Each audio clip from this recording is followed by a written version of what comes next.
welcome back to This Is Knit. It has been a while since we chatted to you, but we have a very special edition for you today, so it has been worth the wait, I hope. We're going to go live with both Julie from Paris. Julie knits in Paris, in fact she does, and Tuva from Norne Yarn over in Oslo in Norway. We also have Jenny, native of Navan. Hello. Hello. But making a special appearance in the shop here today. So it's definitely a multi-guest edition. It's been sweltering hot in here, so please, ignore this. It's also lashing down out there today. So we dressed for summer and are going to get completely drenched on the way out. Anyway, so that's by the by. As you can tell, I'm out of practice. But we have something absolutely lovely to show you tonight. We have been teasing this a little bit between us all over the last little while, and it's been hard to keep under our knitted hats because this has been a project that has been ongoing since at least the start of this year, if not possibly beforehand. Yeah, no, absolutely. Yeah, it was end of last year actually. And we will give you the whole chronology of this. But the beautiful and stunningly glamorous Tuva, who has gotten very dressed up for this event because she was sending us pictures before this, she sent us beautiful inspiration photos and the whole concept and the idea of working together on this absolutely stunning shawl that is more than one shawl. Wait until you have a look at this. So what did I want to say to you? Yes, thank you very much for joining us. If you've come here because you know Julie or you know Tuva and you don't know us, my name is Lisa. I am co-owner of This Is Knit in Dublin. This is my sister Jenny. Again, hello. And I'm the dyer of Townhouse Yarns. Da, da, da, da. There you go. We were dancing to ABBA before this to get the energy levels up, okay, for presenting all of this to you. You can tell we're excited. It's great. Take a chance. Take a chance. Anyway, so I guess we better get Tuva on and start and not leave you in suspense very much longer. So we are going to talk about where the concept came from, the inspiration, the colours, and then Julie's going to tell us about how she took all of that together and basically turned that into stitch pattern and shape form. And then at the very end, we're going to basically we will do some modelling, and everybody's got sample shawls and all that sort of stuff because basically everybody wanted to knit this. And we will do a little bit more up close of the stitch patterns and details at the end. So stay tuned, hang on with us. Hope you've got your needles, your hooks, your cup of tea, your glass of wine, whatever you need. But we will get our first guest on, and that is Tuva. And we can see if Julie wants to join us at the same time. But let's see, we'll go with Julie. So Tuva first, sorry. And Julie, whenever you want to hit the button to request, we'll get you on as well. Now, see? Technology. There's the glamorous Tuva. Hello. Hello. So lovely to see you. So thank you, first of all, because you've taken some time out of your holiday to join us today. So really appreciate that. Yeah. It's just how the timing worked out. Yeah, it's really nice to be here with you. It's lovely, isn't it? Yeah. It's been a while since we've chatted. We've sort of been on WhatsApp and all that, but we haven't seen each other face to face. So it's great to see you. You're looking absolutely fabulous as always. So we want to thank you for instigating this whole project. Do you want to tell us about where you started with the idea? Actually, first of all, tell all the followers who you are in case they haven't come across you before. Yeah. Hello, my name is Tuva and I'm an indie dyer. I run Norne Yarn and I'm based in Oslo, Norway. This thing started as an idea when I was knitting a shawl last autumn, and I was working with my own yarn and some skeins I picked up on festivals, and I was really enjoying how the yarns elevated each other and how my semi-solids looked so very good with some more speckled and variegated yarns, and I really wanted to do a collaboration with another dyer and a designer.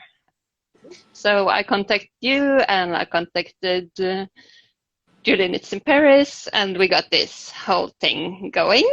Yes, it's been fantastic. I'm sure we know each other from meeting up at festivals and all that. So there was kind of that bridge had already been made, and we knew that we could work really well together as well. So yeah, that's great. And so we started off with you sent some images around to the whole group, and do you want to tell us what those images were about I put some of them on our project, the preview page, so people can get the Yeah. context about this afterwards. But What I took for the inspiration was Norwegian fairy tales and myths about the people, the other people, the hidden people, the creatures that live under the hills, in the rivers, in the ocean, and in the lakes. And I sent some pictures of different Norwegian landscapes where such creatures were imagined to live. And also the paintings of a Norwegian painter called Theodor Kittelsen. He is very, very, very famous in Norway for his pictures of supernatural creatures of this sort, like the trolls. And in particular, I focused on one of his most famous pictures of a creature called Nøkken. And Nøkken lives in those little lakes. It has to be a tiny lake. It can't be a big lake. okay. And the water lilies, if there are water lilies, that's a sign, because in Norwegian, the word for water lily is the roses of Nøkken. Okay. And as a child, I was actually taught that you really shouldn't go swimming if it was water lilies, because that was dangerous. You shouldn't swim where there are water lilies. So this creature lives in the lakes, and he can take you if you come too close. And he also shapeshifts into a beautiful white horse to lure you in, because you want to touch it. You want it to say hi to this beautiful horse, and if you touch him, you're stuck, Oh, and okay. you can't let go, and he takes you into the lake. So have you grown up with a fear of white horses then? No. I took a look at some of the paintings, and it would seem, they are quite dark, quite brooding and moody. So a lot of these characters seem to be along that vein for sure. And then I think that's come across definitely in the color that you dyed, which we can show people a little bit better as well up and down. So this one you called Under Earthers, isn't that right? Yeah, because that's the literal translation into English of the Norwegian word for all those things that live a bit hidden and are a bit dangerous. Okay. And what's the Norwegian word actually, just because I'm curious, for the whole category? Underjordiske. Yeah, I'm not going to try that. I was saying we maybe wouldn't have fitted on the label, if we were going to do a bilingual label. So that's fantastic. So you created this color, and you also sent us, I think there were images from a hiking trip that you've gone on. There was this fabulous landscape of like rocks and rivers and like dark brooding hills, and then these lovely little cabins as well that were sort of spotted around the landscape. And basically I'm only just saying this because I want to go there. Please come. When COVID ends, we're going to go to a wooden cabin. Right. That sounds good. So I think Jenny took some inspiration, I think, what we said, from those lighter colors running through the dark landscape as well. So that'll kind of move us on, I think, to Jenny's part, and I can hand her over. And you could say hello as well, if you want to talk about your colours and how this came together. Hello, hi Tuva. Hi, Abby. So I didn't start to create my colours until you had sent me the skeins that you dyed, because I really wanted to get a sense of, how beautiful it was in person and what would go with it. So I set out doing, a couple of different options, which I don't make life easy on myself at all. But one of the ones that I originally dyed was this one here. So when it came to kind of Irish mythology, because that's the theme that we were going for, the one kind of thing that stood out in my mind was something that we're taught about as very young children in primary school here, which was the salmon of knowledge. So I had to grab my kids and, kids, you've done this really recently, like, tell me more about the salmon of knowledge and what they're teaching in the school now. And it basically is, I'm going to put this down for a second. So there was a guy called Fionn McCool, or Fionn McCool. Now I've spelled it on the label, a very English way, because if we spelled it the Irish way, nobody could pronounce it. But it's Fionn McCool. And there's lots of legends to do with him. I'm out of breath. It's so warm in here. He was in many Irish legends. But the seminal knowledge was basically that he was being taken care of by a poet after some terrible things happened to his dad. And the poet had been on the search for years and years for this salmon of knowledge. So he'd been fishing for it for ages. And he finally caught it. And he said to Fionn, cook this for me and don't eat it. Whatever you do, don't eat it. So Fionn was cooking it and went to check if it was done with his thumb, burnt his finger, and automatically put it in his mouth. And then through that, he got all the wisdom and knowledge in the world. But the fish apparently ate hazelnuts. And that's why the fish... Anyway, there's lots to it. Go to Wikipedia. Loads of information. So he ate all of the fish, and then it then became the thumb of knowledge. So if he wanted information or knowledge about something, he bit his thumb and he got all the information about it. But Fionn in Irish is the fair one, hence the reason why. So he had gold hair, hence the reason why I chose the gold for that one. But then, because I like to make things difficult, we did a second colour. And well, we chose Overlords as the name for this one, which there is a tie here to, it's like when you have under-earthers, you have overlords, and you have people who, what would you say? Give me the words, Lisa. Give me the words. I don't remember. It's a reflection on the Nordic fairy tales thing. Yes. A nod to that. A nod to the door. We were talking about the dark and the bright and the contrasting. Yeah. Good. And this is that one. so I've run out of words. Is what happens when you say to Jenny, could you do something? And it's never just one thing. We always end up with more colours than we planned. So these were circulated around the group, and we were supposed to choose one, and we couldn't choose one. So this is how we've ended up with more than one shawl, or more than one variation on the shawl. So so Julie then took the skeins, and this is why this has been going on since late last year. Julie then was sent all of these beautiful yarns to put together and to combine the themes in stitch and shape form.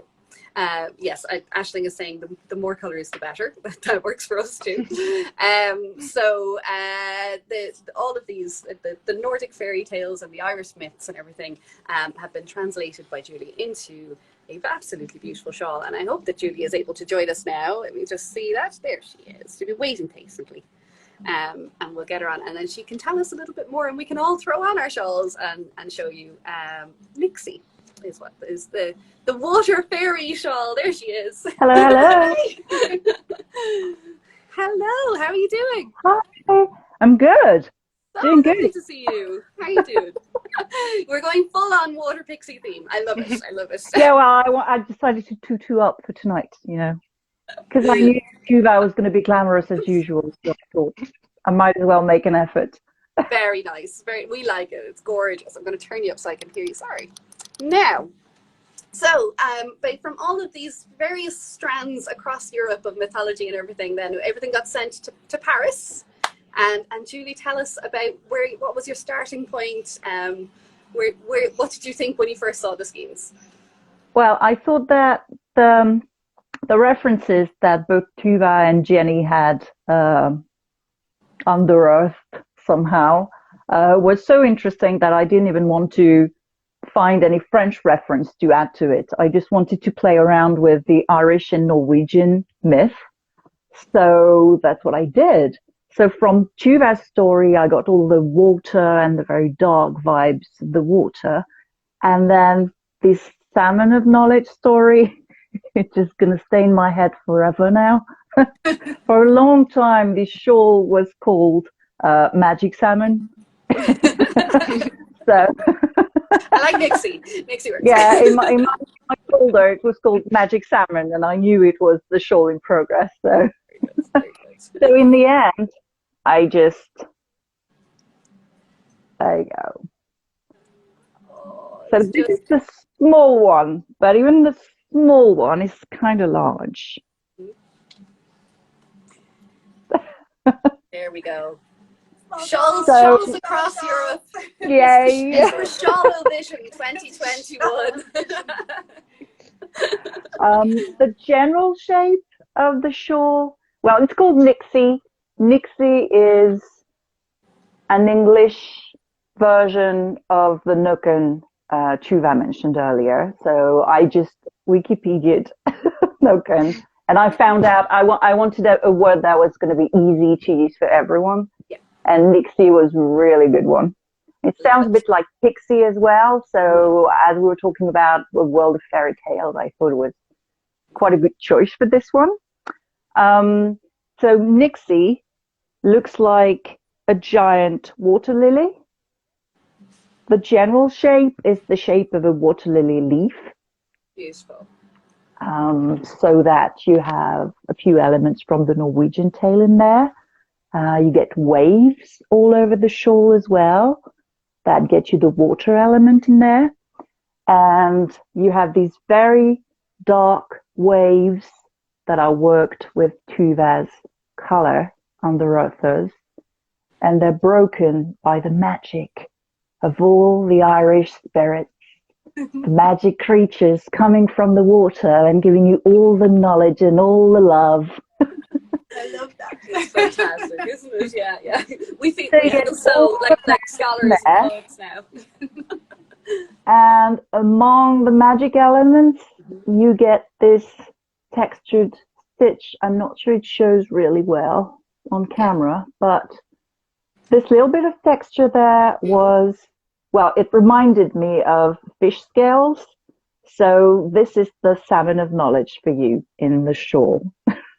It is gorgeous. And I will show everybody a little bit, once we sort of hang up from this side, I'm going to turn my camera over so I can show everybody the stitch details in more close up. Okay. And then you have a super cool edge detail. So you got extra waves towards the edge that you can work either with one of the colors only or both colors. Because obviously, so this is the small one that I made with one of the colors that Jenny created, and then still using Tuva's color and using the other color that Jenny made for the project. I made a large version. Hi. It is so huge. It's gorgeous. Where is it? It is very, very large. I need to get out of shop for this. Yeah, I have one in progress and it's already huge. It's fabulous. It's so gorgeous. Oops. Trolls. Going this way.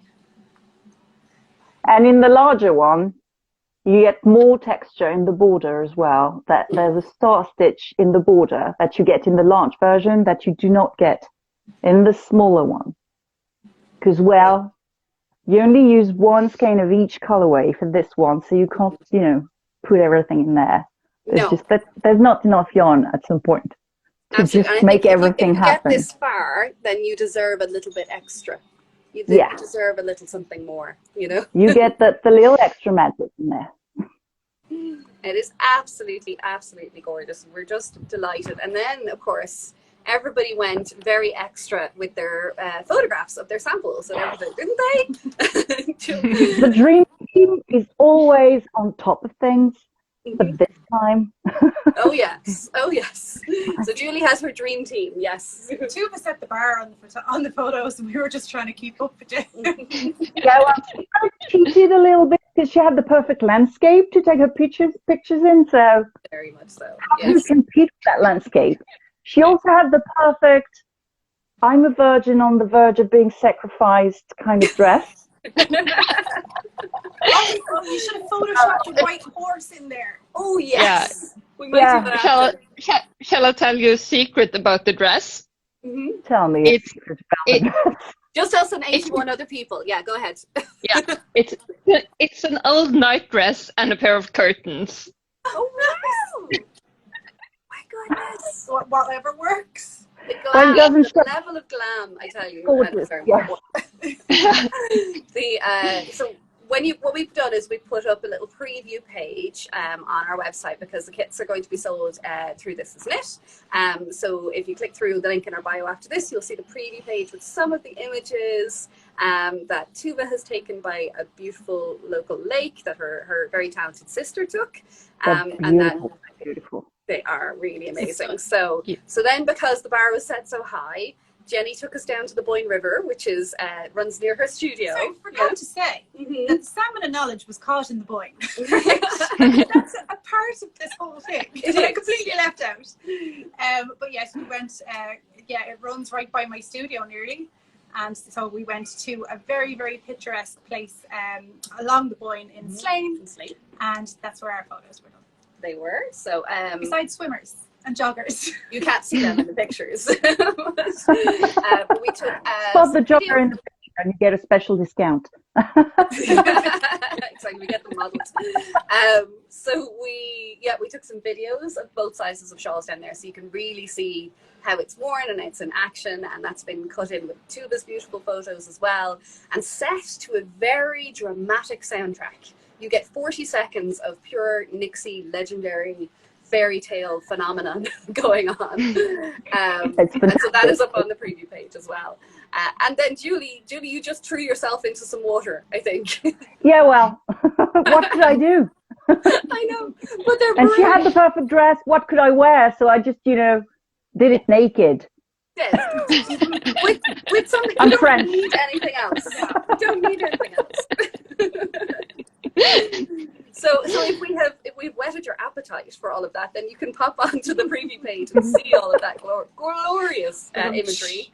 There you I actually didn't mean that one. I could have claimed it, but I didn't.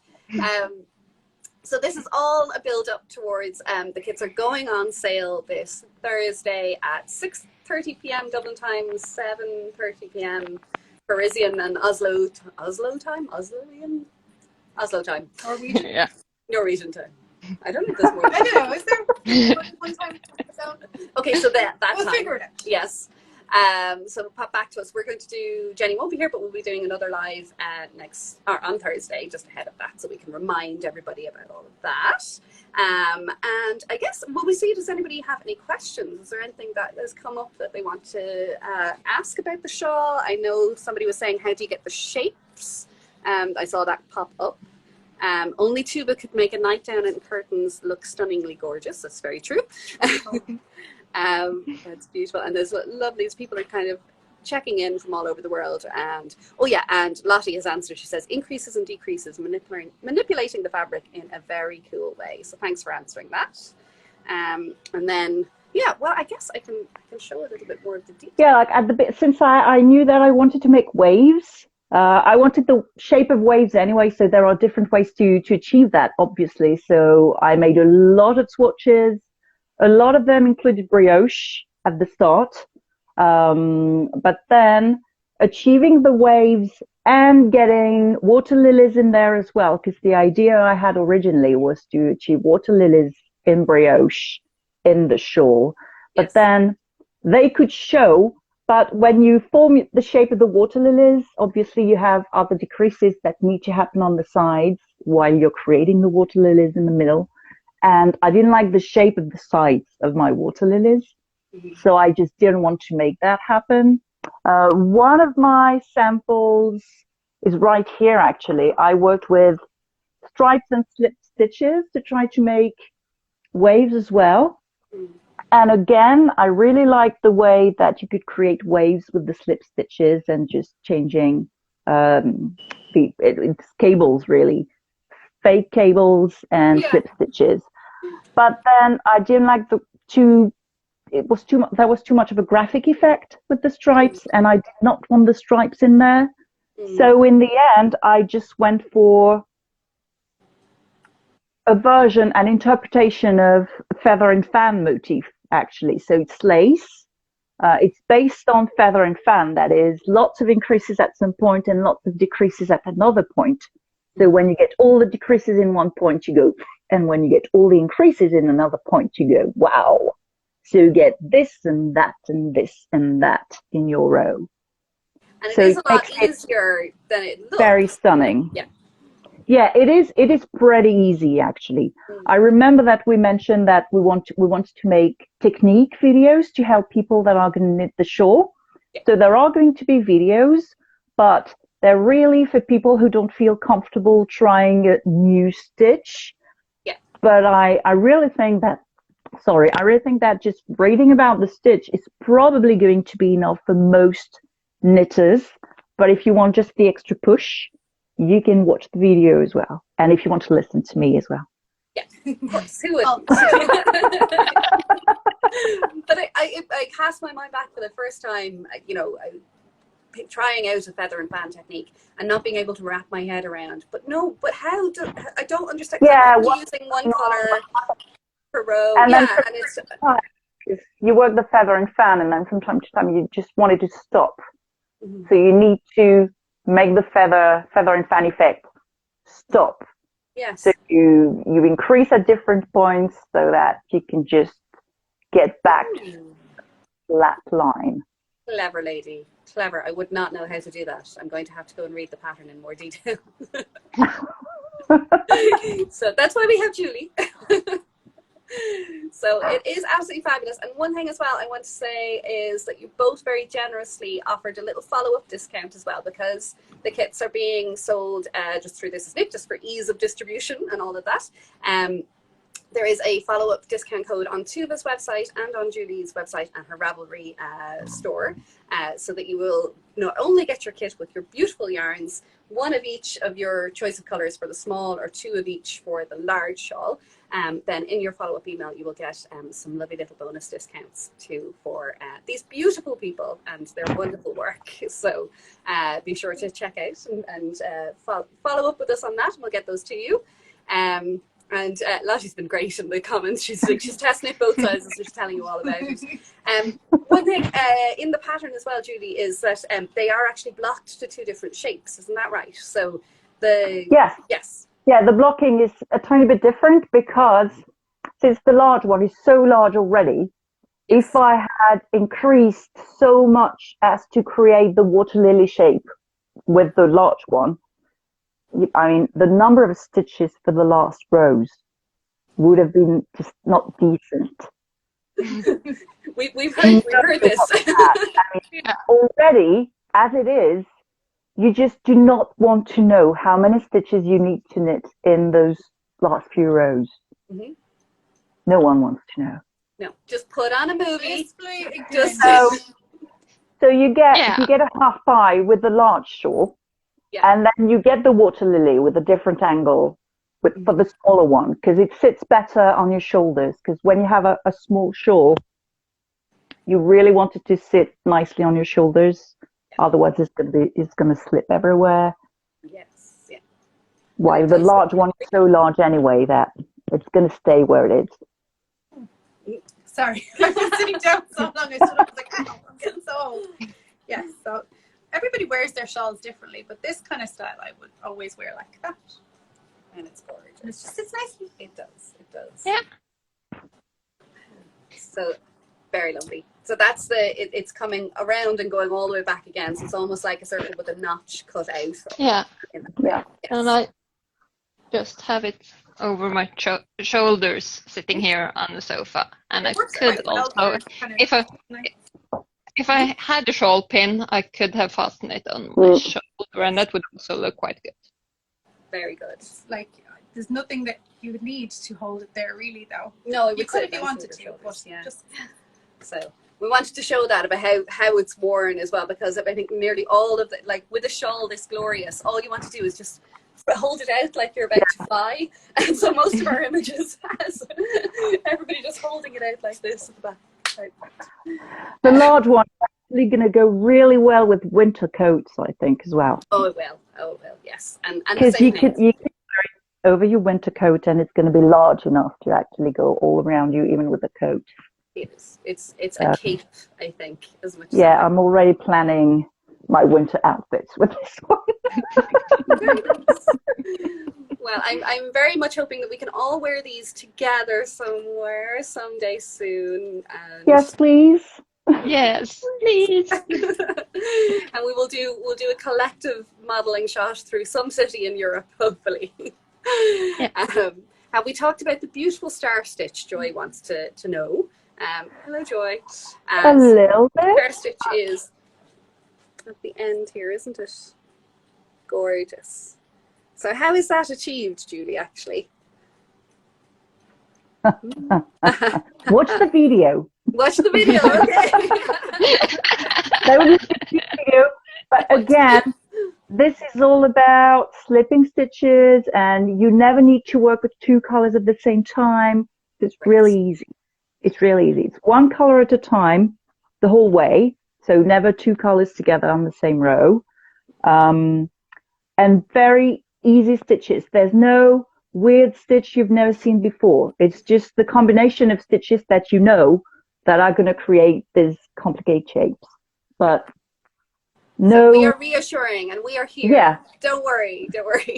And I'm loving Maya from Knit with Attitude is saying she's going to take the pictures of us all wearing Nixies, and Lottie is going to bartend. So Perfect. we're on that. Okay, coming. We love it. Well, listen, guys, I think we probably covered quite a lot of that, but thank you so much for joining us. It's so lovely to see you and to chat with you. It's really lovely. Before we go, I will say bye-bye to you guys, but then I will show a little bit more of those detail, because I know it's a little bit hard because we're split across 3 here. And then we can answer any other questions you have. But it's been an absolute pleasure. Enjoy the rest of your holiday, Tuva, and enjoy the rest of your Tuesday. Bye. Bye. I don't know if I kick you off or if you have to go. Oh, yeah, no, I think you have to go. Yeah. See, what it's like a party. Once you invite, they never know when to go. Never know when to go home. No. I'm leaving altogether. I'll come back to watch you. Bye-bye. Yeah. Bye-bye. Bye. No. So, listen, brilliant. Thank you so much. I'm very, very glad that the technology worked. And thank you so much for you all joining us. Oh, from Korea, 2 a.m. Oh, wow. And well, listen, thank you so much. It's fantastic to see you there. I'm going to pop this shawl down because I think this has got all of the details in. Yes. And then there'll be a little moment where you have to go over. Hang on now. Ooh, turn around. Now, there we go. Let's have a wee look at the details. Whoops. That's supposed to go that way. All right. Now, let's do our best here.